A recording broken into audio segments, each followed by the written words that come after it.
Саламатсыңарбы? Бул видео сабактын темасы таблицалык процессор, Microsoft Excel жана анын интерфейси, маалыматтарды киргизүү жана жөнөкөй арифметикалык операциялар. Демек, план мейиштейбиз. Биринчи бул таблицалык процессорго аныктама беребиз. Экинчи Microsoft Excel жана анын интерфейсине токтолобуз. Үчүнчү маалыматтарды киргизүү. Демек, мында биз автоматтык толтурууну жана ошондой эле маалыматтардын типтерин карайбыз. Төртүнчү жөнөкөй арифметикалык операциялардын аткарылуусун карап көрөбүз. Анда демек биринчи план бул таблицалык процессор деген эмне? Таблицалык процессор бул электрондук таблицаларды башкаруучу программалар комплекси болуп эсептелинет. Ал эми электрондук таблицалар деген бул кадимки эле таблицанын компьютердик эквиваленти болуп эсептелинет. Эми таблицалык процессорлордун жардамы аркылуу биз ар түрдүү эсептөөлөрдү жүргүзсөк болот. Мисалы, арифметикалык, финансылык ар түрдүү эсептөөлөрдү биз автоматтык түрдө да жүргүзө алабыз. Эми таблицалык процессордун бир мисалы бул Microsoft Excel программасы. Демек, Excel бир таблицалык процессор болуп эсептелет. Экинчи, демек, ушул программанын интерфейси. Интерфейс дегенди түшүнүктүү биз билебиз. Интерфейс деген демек ушул колдонуучу менен программанын ортосундагы диалогду уюштуруп берүүчү каражаттар. Эми интерфейсин кароо үчүн алгач биз ушул программада жаңы файл түзүп алалы. Ал үчүн демек программаны ачабыз. Программаны ачканыбызда моундай бир терезе ачылат. Бул терезе баштапкы экран болуп эсептелет. Баштапкы экрандын бул бөлүгүндө демек ушул программада иштеген акыркы файлдардын тизмеги берилет. Ал эми бул жерде болсо ар түрдүү тематикадагы шаблондордун тизмеги бар. Бул ар түрдүү тематикадагы даяр шаблондор бар. Мисалы, каалаган шаблонду тандап, анын ичиндеги мазмунуну өзгөртүүлөрдү киргизип пайдалансак болот. Ал эми оң өйдөңкү бурчта, демек бул жерде Microsoft'тогу биздин учетной записибиз орун алат. Эми бул Excel программасында даярдалган файл бул рабочая книга болуп эсептелет, же болбосо жумушчу китепче. Демек, биздин учурубузда бул пустая книга же болбосо бош китепчени тандайбыз. Эми бул жерде ушул Excel программасынын жумушчу терезеси ачылды. Алгач биз ушул файлды сактап алуу менен баштайлы. Демек, бул файлды мисалы интерфейс деген аталышта сактап алалы. Интерфейс деген аталышта сактап алдык. Эми интерфейске тиешелүү болгон алгачкы элементтер. Бул өйдөңкү сол бурчта жайгашкан бул панель быстрого доступа. Бул жерде эң көп колдонулган командалардын белгилерин жайгаштырып алуу мүмкүн. Мисалы, менин учурумда бул жерде сохранить, вернуть и отменить командалардын белгилери турат. Эгерде силер кандайдыр бир башка команданы көп колдонсоңор, аны болгону бул жерден кошуп алсаңар болот. Эгерде силер издеген команда бул жерде жок болсо, болгону другие командага кирип, бул жерден ошол командалардын тизмегинен керектүү команданы тандап алып, бул жерге кошуп, бул панель быстрого доступка бул жерде ошол команданын тездетүү панелине ушул команданын белгисин кошуп алсак болот. Кошуу сыяктуу эле бул эгерде көп колдонбогон командалар болсо, бул жерден алып салуу да мүмкүн. Бул жерде аталышы берилет ошол файлдын. Демек, бизде бул Excel'де даярдалган файлдын аталышы бул рабочая книга дедик. Рабочая книганын аты берилет бул жерде. Бул учетный запись демек. Бул жерде бардык программаларда болгон сыяктуу эле свернуть, развернуть и закрыть командаларынын белгилери. Эми өйдөңкү панелде демек бул жерде менюлар панели болуп эсептелет жана ошондой эле вкладкалар деп да айтылат. Демек, бул вкладкаларда бул ар түрдүү функциясына жараша бир типтеги командалар бул бир вкладкага топтолгон. Мисалы, бул главная вкладкасына негизинен бул форматтоого жана ошондой эле редактирлоого тиешелүү болгон командалардын топтому жайгашкан. Ал эми вставкада болсо бул графикалык объекттер негизинен жайгашкан. Ал эми разметка страницада бул ошол листтин ар түрдүү параметрлерин аныктоодо. Мисалы, ошол биздин учурубузда азыр листтерибиз ячейкалардан турат. Ошол ячейкалардын параметрлерин аныктоочу командалар ушул жерде жайгашкан. Формула демек бул формула эң негизги вкладка болуп эсептелет. Мында демек ар түрдүү формулалар, функциялар жайгашкан. Алардын жардамы аркылуу биз ар түрдүү эсептөөлөрдү жүргүзсөк болот. Жана ошондой эле бул жерде калган вкладкаларда дагы ошол окшош типтеги командалар бир вкладкаларга топтолгон. Эми бул жерде контексттик вкладка деген да түшүнүк бар. Демек контексттик вкладка бул кандайдыр бир графикалык объект менен иштөөдө пайда болуучу вкладка болуп эсептелет. Мисалы момундай бир графикалык объект койгонубузда бул жерде жаңы вкладкалар ачылат. Алар демек контексттик вкладкалар болуп эсептелет. Кандайдыр бир өзгөртүүлөрдү киргизүүнү кааласак ошол диаграммага, демек ушул эки вкладка менен иштейбиз. Эми бул жерде рабочая книга бизде жумушчу китепчебиз жумучу баракчалардан турат. Бул жерде бизде азыр бир эле лист турат. Бул листтердин санын көбөйтүү да мүмкүн. Мисалы аны үчүн болгону бул плюс белгисине басышыбыз керек, плюс белгисине. Бул жерде листтердин саны момундай түрдө көбөйтсөк болот. Көбөйткөн сыяктуу эле бул керексиз листтерди мисалы бул жерден алып салуу да мүмкүн. Контексттик менюну ачып, же болбосо мышканын оң жагын бассак ачылат. Демек бул жерде удалить. Бул дагы бир интерфейске тиешелүү болгон каражат болуп эсептелет, элемент болуп эсептелет. Эми демек бул листтердин аттарын да өзгөртүү мүмкүн. Биринчи ыкма демек бул мышканын сол жагын 2 жолу басуу менен бул жерде өзгөртүп алсак болот. Мисалы биздин биринчи листибиз маалыматтарды киргизүү болсун. Маалыматтарды киргизүү. Экинчи листибиз өзгөртүү үчүн мышканын оң жагын бассак, демек бул жерде переименовать аркылуу өзгөртсөк болот.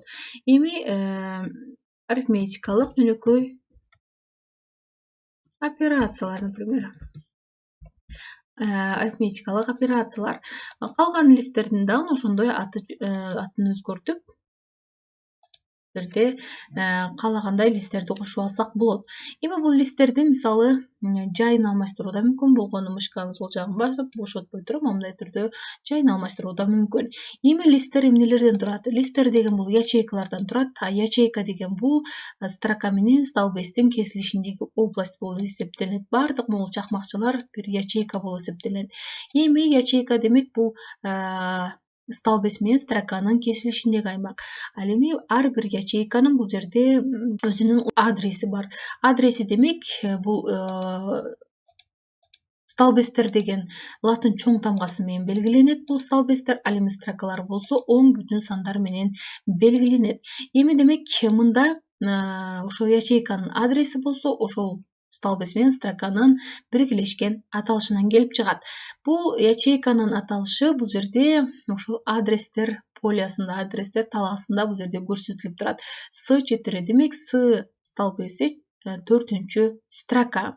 Демек ошол кесилиштеги ячейканын адреси. Эми ушул ячейка бул активная ячейка болуп эсептелет. Мисалы курсор кайсыл жерде ячейка белгиленсе, ошол ячейка бул активная ячейка болуп эсептелет. Биздин учурубузда мисалы азыр H4, мисалы бул жерге келгенде D9. Бул адрестер талаасы болуп эсептелет. Эми бул жерде строка формула, же болбосо формула жолчосу болуп эсептелет. Бул формула жолчосунда ошол ячейкага кандайдыр бир маани киргизгенибизде, демек ошол формула жолчосунда ошол маани көрүнөт. Биз эгерде формулалар менен иштегенде дагы бул жерге строка формула менен иштейбиз. Эгерде кандайдыр бир формула менен иштегенибизде бизде ячейкада ошол маани, ал эми строка жолчосунда, формула жолчосунда, демек бул жерде ошол формула көрсөтүлөт. Эми канча ячейка, канча столбец, канча строка бар? Бизде демек 16.000ден ашык столбец бар. 16.384 столбец. Ал эми жолчо болсо 1.048.576 жолчо бар. Демек биздин бул жерде 16.000ден ашык столбец бар экен, ошондой эле 1 миллиондон ашык строка бар экен. Эми мисалы англис тилинде латын дамгалары канча көп болсо 32 болушу мүмкүн мисалы. Эми бул жерде z'тен кийин кандай уланат? Мисалы бизде z'тен кийин момундай түрдө AB болуп, ушундай түрдө уланып, бул 16.000ден ашык столбец бар экен. Ал эми строка болсо 1 миллиондон ашык дедик. Эми интерфейске тиешелүү болгон дагы бир элементтер бул бул прокрутка болуп эсептелет. Бул вертикалдык прокрутка. Бул демек бул ушул строкалар боюнча өйдөгө жана ылдыйга түшүүгө жардам берет. Ал эми бул болсо горизонталдык прокрутка болуп эсептелет. Бул горизонталдык прокрутканын жардамы аркылуу биз столбецтерди жылдыруу мүмкүнчүлүгү бар. Андан сырткары интерфейске тиешелүү болгон дагы элементтер булар 3. Бул жерде режим бар. Биз азыр учурда обычный режимде турабыз. Андан сырткары бул разметка страницы бар бул жерде жана ошондой эле бул жерде страничный режим бар. Бул страничный режим. Биздин учурубузда мисалы обычный режим. Эми андан сырткары бул акыркы элемент, демек бул масштаб. Бул масштабты кичирейтүү жана чоңойтуу мүмкүн. Биздин учурубузда азыр бул 100% стандарттык масштабта турат. Демек биз интерфейске тиешелүү болгон бардык элементтерди карап чыктык. Демек ушул каражаттардын жардамы аркылуу биз программа менен диалог түзүп иштей алат экенбиз. Эми кийинки планга келели. Бул маалыматтарды киргизүү же болбосо автоматтык толтуруу бар бул жерде. Маалыматтардын типтериге токтолобуз. Эми алгач маалыматтардын типтериге токтололу. Кандай маалыматтарды киргизүүгө болот, ушу ячейкага кандай маалыматтарды киргизсек болот жана ошондой эле кандай маалыматтарды автоматтык түрдө толтуруу мүмкүн да. Бул жерде главная вкладкасында демек бул белгиге басабыз. Бул жерде ар түрдүү ошол маалыматтардын типтери бар. Негизинен маалыматтардын типтери бул сандык, тексттик, логикалык жана ошондой эле ошибкалар, же болбосо каталар жана формулалар и дата время.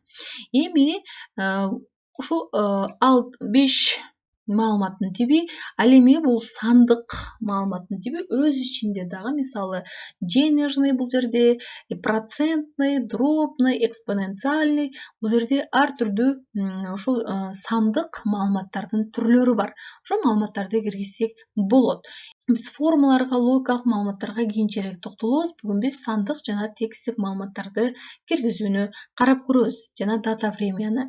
Эми сандык каалагандай типтеги маалыматтарды биз автоматтык түрдө толтура алабыз. Болгону биз мисалы бул жерде азыр бир сан жазалы, 1 деген сан жазалы. Бул автоматтык толтуруу деген ошол ячейкаларды автоматтык түрдө толтуруп берет бизге маанилер аркылуу. Мисалы могул ячейканы мисалы автоматтык толтуруу үчүн болгону бул мышканы могул бурчка алып келишибиз керек. Момундай бир кара плюс белгиси пайда болгондо мышканын сол жагын басуу аркылуу момундай тартып коюшубуз керек. Биздин учурубузда бул жерде азыр ошол биринчи ячейкада жазылган маалыматты көчүрүү менен кийинки ячейкаларды толтуруп берди. Ал эми эгерде бул ирет менен мисалы 1, 2, 3 болуп уланып кетиши үчүн аны үчүн болгону 2 маани көрсөтүшүбүз керек. Программа түшүнүшү керек кандай интервалдагы сандардын көптүгүн толтуруп бериш керек экендигин түшүнүү керек. Мисалы 1, 2 дедик. Демек программага биз ошол интервалы 1ге барабар болгон сандардын көптүгүн толтуруп бер деген маалымат бердик. Ал үчүн алгач биз 2 ячейканы тең чогуу белгилешибиз керек. Ал үчүн бул момундай бир плюс белгиси пайда болгондо момундай 2 ячейканы белгилеп алдык. Эми автоматтык толтуруунун белгиси пайда болгондо демек болгондой тартып койсок бул автоматтык түрдө толтурулат. Эми дагы бир ыкмасы, демек 1ди жазып, мисалы интервалы 1ге барабар болгон учурда эле мисалы бул автоматтык толтуруунун белгиси чыккан учурда демек бул контролду кошо басып, контрол клавишасын кошо басып, дагы бул жерде эгер байкаган болсоңор кичинекей бир плюсик пайда болду. И мышканы сол жагын басып, момундай түрдө тартып койсок, бул ошол ирети менен сандардын көптүгү толтурулду. Демек бул кадимки эле сандар толтурулду, бүтүн сандар мисалы. Эми бул учурда каалагандай интервалды берсек толтуруп берет. Мисалы бүтүн жуп сандар, жуп сандардын көптүгүн мисалы толтуруу үчүн алгач ошол жуп сандардын экөөсүн көрсөтүшүбүз керек. Программа бул кандай интервалдагы сандарды толтуруусун түшүнүү үчүн мисалы 2, 4 деген алгачкы сандарын киргизип, болгону тартып койсок, бул ошол кайсыл аймакка чейин тартсак, ошол аймакка чейин бул ошо ячейкаларды ушундай интервалдагы интервал 2ге барабар болгон мисалы бул учурда сандар менен толтуру берет. Ошондой эле тартипте мисалы так сандарда момундай толтурсак болот. Каалагандай сандык форматтарды, сандык маалымат типтерин толтурсак болот дедик.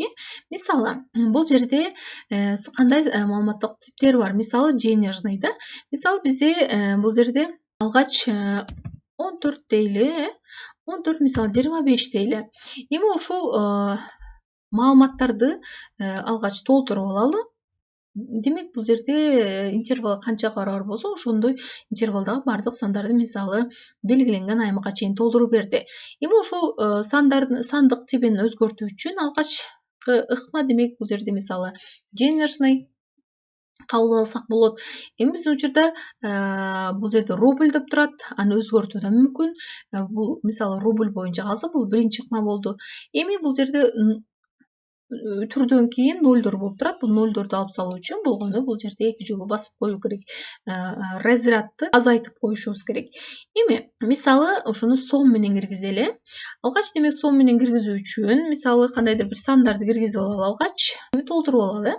Ушул сандарга мисалы сом деген валюта берилсин. Ал үчүн болгону бул белгилеп туруп мышканын оң жагын басып, бул жерде формат, ячейка киребиз. Демек бул жерде числовой же болбосо денежный биздин учурубузда и бул жерде ушул сомдун бул жерде мисалы сом киргизки деп турат. Ошону тандайбыз. Бул жерден могул түрдөн кийинки нолдорду алып салуу да мүмкүн. Ал үчүн бул жерде число десятичных знаков дегенде нольго түшүрүп коюшубуз керек. Бул жерде бул ошол образецин көргөзүп да жатат. Бул жерде 14дөн кийин 2 ноль турган, азыр нольго түшүрсөк, демек ал нолдор жок болуп кетти. Окейди басабыз. Демек бул жерде денежный маалыматтар толтурулду. Эми алгач мисалы ошол аймакты белгилеп алып, ошол денежный мисалы процентный ошол аймакка типти кабыл алып, андан кийин момундай жазсак, маалыматтарды киргизсек, демек ошол процентный автоматтык түрдө толтурулат. Мисалы бир аз ылдыйга түшсөк, момундай түрдө ошон көчүрүлүп, кийинки ячейкалардагы процент коюлуп кетет. Эми бул нолдорду алып салуу үчүн демек разряддарды азайтып коебуз болгону. Бул процент боюнча болду. Андан сырткары кандай мисалы экспоненциальный бар. Момундай сандарды берип туруп болгону ошол сандарды толтуруп, кийин бул типин өзгөртүп койсок болот. Бул жерде экспоненциальный типке өзгөрдү.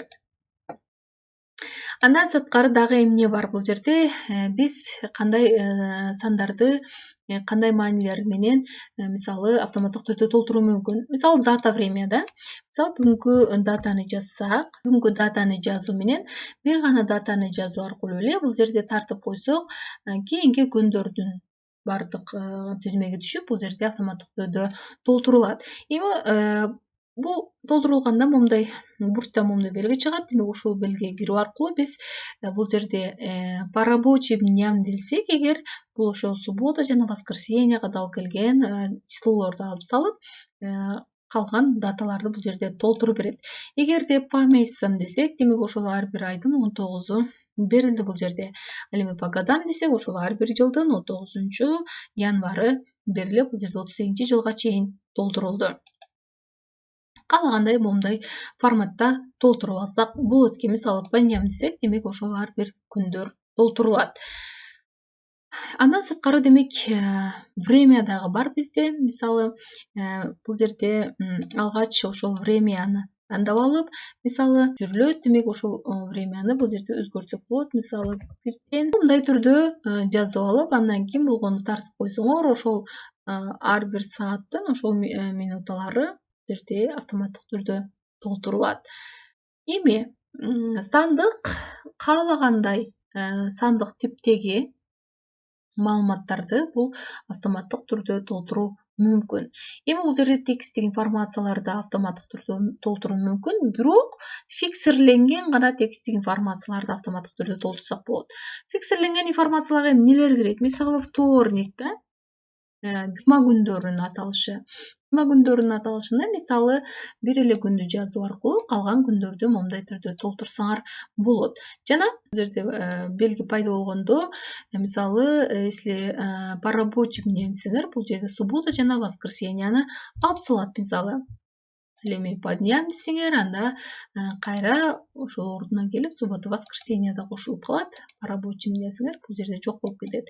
Дагы мисалы ай күн айлар дагы бул фиксирленген маалыматтарга кирет. Демек бул жерде айларды дагы момундай түрдө толтуруу мүмкүн автоматтык түрдө. Башка мисалы текст информациялар, фиксирленбеген текст информацияларды автоматтык толтуруу мүмкүн эмес. Себеби бул программа кандай информация менен толтурулушун аны билбейт. Сандык маалыматтарды бергенибизде биз кандайдыр бир интервал беребиз, же болбосо кандайдыр бир формула бергенде ошол формулага же ошол берилген сандардын ортосундагы интервалга таянып, кийинки маанилерди толтуруп берет. Эми бул маалыматтарды киргизүү листине киргизилбей, бул адашып, бул арифметикалык операциялар киргизип алып турабыз, эчтеке болбойт. Демек маалыматтарды киргизүүдө бул арифметикалык операцияларга келелеми. Кийинки планга жөнөкөй арифметикалык операцияларга. Жөнөкөй арифметикалык операциялар булар кошуу, кемитүү, көбөйтүү, бөлүү. Эми алар кандай түрдө ишке ашат? Бул жөнөкөй, бул формулаларда дагы кененирээк өтөбүз. Мисалы, бул жерге бир сандардын, кандайдыр бир интервалдагы сандардын көптүгүн түшүрүп алалы алгач. Эми бул жерде алгач мисалы кошуу амалын аткаралы. Ал үчүн алгач кандайдыр бир арифметикалык операция жүргүзүүдөн мурда алгач ошол ячейкага барабардык белгисин коюп алышыбыз керек. Муну унутпагыла. Демек барабардык белгисин болгондо кийин мышканы курсорду ошол тийиштүү ячейкага алып барып, ошол ячейканы белгилеп чакырып, андан кийин мисалы кошуу, андан кийин кийинки ячейка Enter'ды бассак, демек ошол бул жерде байкаган болсоңор, ячейкада деген маани көрсөтүлүп, ал эми строка формулада бул жерде ошол формуласы көрүнүп атат. D2 кошуу D2. Эми болгону бул жерде тартып койсоңор, автоматтык түрдө бул жерде ячейкалар толтурулат. Эми эмне көчүрүлдү бул жерде? Ошол формула көчүрүлдү болгону. Бул жерде формула көчүрүлдү. Демек бул көчүрүлгөндө дагы биз ссылкаларга кийинки сабактарда токтолобуз. Бул жерде деген ошол относительная ссылка колдонулду. Демек бул жерде ошол ссылка көчүрүлгөндө өзгөрүлүп, бул C3 D3 болду. Ал эми бул жерде C4 T4 ошол эле алгоритм аткарылып, бул жерде калгандары дагы баары кошулуп, суммасы чыгарылды. Мисалы кемитүүдө деле алгач мисалы бул ячейканы тандап алып, андан кийин бул ячейканы тандасак, демек бул жерде формула, строка формулада D2 кемитүү C2 болуп атат. Ал эми бул жерде болсо маани. Бул жерде тартып койсок, демек кийинки маанилер дагы кемитилгенден чыккан маанилер менен толтурулду. Эми бул жерде дагы көбөйтүү деле ошондой эле тартипте ишке ашат. Демек белгилейбиз алгач көбөйтүү, кийинки ячейканы белгилеп, бул жерде болгону тартып коебуз. Калган бул жерде демек формула деген көчүрүлүп, калган ошол сандардын ортосунда да көбөйтүү жүргүзүлдү. Эми мисалы бөлүү, демек бөлүү бул маани, демек болгону тартып коебуз. Момундай түрдө тиимдилерди алдык. Эми демек бул жерде силер эске алып жүрүн нерсе, алгач барабардык белгисин коюшуңар керек сөзсүз түрдө.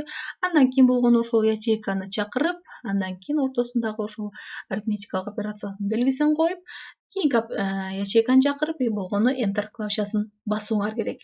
Эми мисалы ошол жерде бир кызыктуу Fibonacci деген сандар болот. Ал Fibonacci сандары демек бул ар бир жанаша турган сандар кошулуп, мисалы Fibonacci сандары кандай болот? Азыр ошо формуласы мисалы 0 болот, биринчи сан 0 деп алсак, кийинкиси 1 болот, а кийинкиси мисалы 0 менен 1дин суммасы болушу керек. Андан кийинкиси бул кийинки ар бир астында турган сан менен ошол сандын суммасы болуп, кийинки сандар уланып кетиш керек. Ал үчүн демек биз ошол жерде мисалы плюс белгисин пайдалансак болот. Плюс арифметикалык операциясын, кошуу арифметикалык операциясын алгач демек барабардык коебуз. Бул жерде 0ду чакырабыз, кошобуз, кийинки санды энтерди басабыз. Демек бул жерде ошол 0 менен 1 кошулган сумма берилди. Бул жерде маани берилди. Эми болгону бул мышканы бул автоматтык түрдө толтуруунун белгиси чыкканда тартып койсок, бул ошо Fibonacci сандары автоматтык түрдө момундай толтурулат. Мисалы улантсаңар, бул кийинки сандарда уланып кетет. Эми демек бул жерде 1ге 1ди кошуп 2, 2ге 3тү кошуп 5 момундай түрдө уланат. Бул сандардын аты Fibonacci сандары болуп эсептелет. Демек биздин бүгүнкү ошол жөнөкөй арифметикалык операцияга тиешелүү болгон үчүн силерге көрсөтүп өттүм. Эми планга кайталы. Демек биз бүгүнкү коюлган бардык пландарды аткарып чыктык. Бүгүнкү сабагыбыз силерге түшүнүктүү жана ошондой эле пайдалуу болду деген ишеничтемин. Анда кийинки сабактарда жолугушканча.